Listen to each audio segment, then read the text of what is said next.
So, because I'm going to be chopping this in half and actually cooking it with the skin on, I've taken the stickers off. And, you know, I found this on the floor in a shop. I mean, it's where lots of other veg was. But personally, for me, I'd feel a lot calmer if I just gently wash the outsides. You may think I'm insane, but I like to keep it all clean.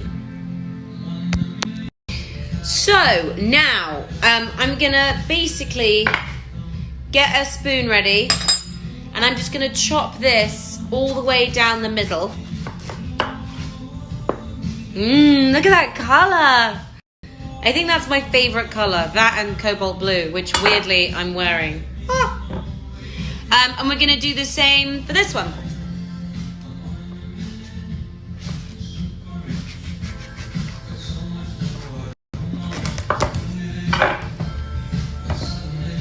Beautiful. I got sticky hands. I gotta turn you off. Sorry. I did the hair up because it was getting in the way. Okay, so now we're gonna get a spoon and we're just gonna scoop that out. Unless you have a garden or you have chickens, I'd say get rid of those seeds. If you have chickens or you have animals that would like to eat them, or maybe you want to plant them, keep them. They're exactly the same seeds that you'd buy in a garden shop. But yeah, this is fun and sticky, so I'll see you in a bit. I'm sorry, I keep on losing videos because my screen goes blank. So we're going to chop these, I'd say about 1 inch thick. And to make it easier so that it's not rocking around, you're going to turn it over on the flat side. And then you can really put your weight into it. These are quite hard vegetables. Maybe I'm cooking them a bit too early, but they smell really good. So that's that one. How's everyone doing, by the way? Is everyone feeling a little bit more normal? We've been able to get used to it all for a week. I feel like I've found it really helpful keeping my structure of Monday to Friday. Like the moment my weekends and weekdays start blending, I feel like I get a bit... Yeah, I was saying that my normal weekend schedule feels better when I keep to it.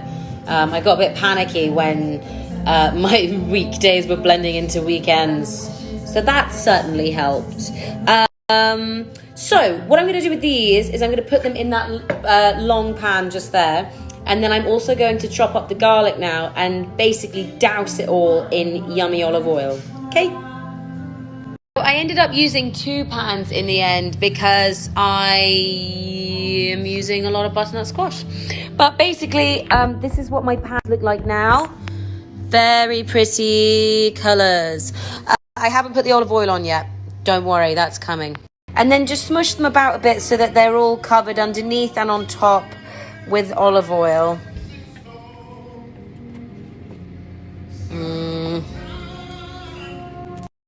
I don't know about you, but I love garlic. Love it. Like, I don't mind garlic breath. You could have eaten a whole garlic clove.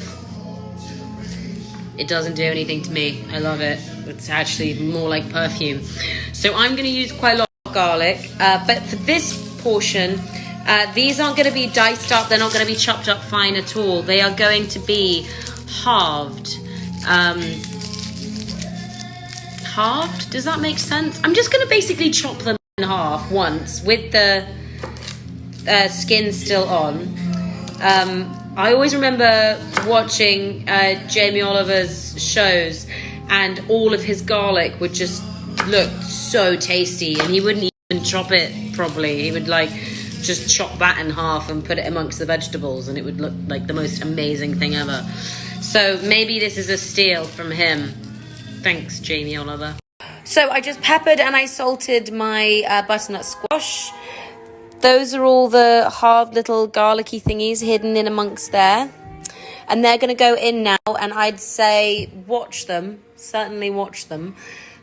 I'm going to guess like 20 minutes? Until they're soft, basically. I'm so bad at that part. Sorry. Just watch it. The really, really crucial part is you have to make sure that you are well parched. So you know, make sure that you're ready to pour away. And then, you know, you can carry on after that, but that's really important. Nutritious. Okay, so the next part, whilst that's cooking in the oven, is I'm going to make an additional part of the meal, which I intend to sprinkle in each bowl of the soup. This soup is totally fine without this part, so you don't have to make this at all. I'm going to be making potatoes and chorizo. It's a dish that my dad makes hundreds of times. I grew up with it, and it's just really tasty. But I'm going to put this in the soup, which I've never done before, but I imagine is really good. So we're just going to slice each potato into squares. And once they're in squares, we put them in the pan with chorizo, and it just fries nicely. And all the juices, as I said last time, come out of the sausages, and they create a great flavor.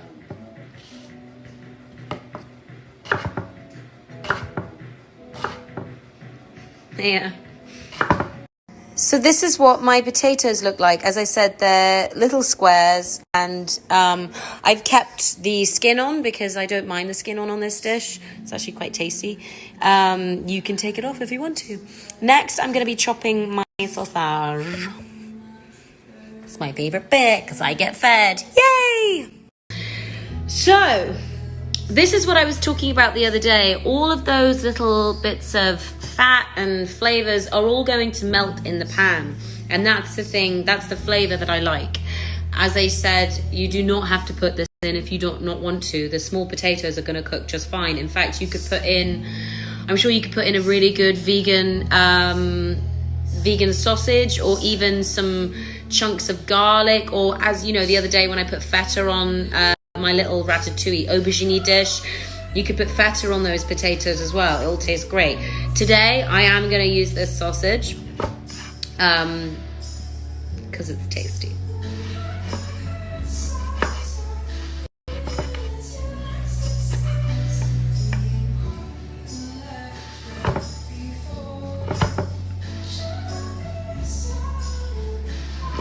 Into little... This is what my... Hang on. I've got a dog trying to have his dinner. This is what my butternut squashes look like so far. How many minutes has that been, guys? I probably should have been on top of it. They still look like they have some time to go. And that's the sausage. I put a little bit of dried rosemary on it just because I thought that could get it tasting extra sexy. Okay, so my potatoes and chorizo is cooking along nicely. This is what it looks like. I just put a little bit of oil on there so that it could get the whole thing going. Next, I chopped up some onions, which I intend to put in there too. And those are the garlics for in a minute. Guys, those potatoes look...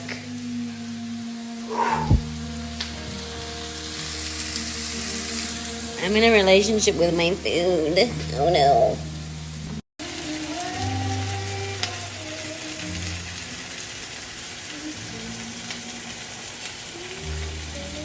It's important to also note that it's not scary to hear quite an aggressive crackling when making these potatoes. So when I stir it around, it's going to really make some noise, and I like that because they're ever so slowly getting nice and brown. Oh, fogging up the camera.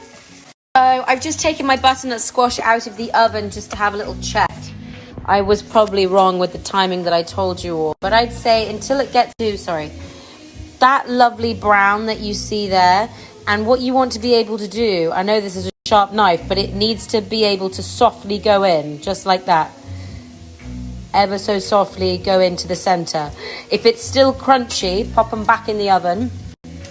But right now, that is, I think, perfect. I'm gonna leave them for just maybe 2 more minutes in the oven whilst I turn the oven off so that they can get a little bit extra. Yeah, that's what's happening right now. So the thing that you can be doing whilst you're waiting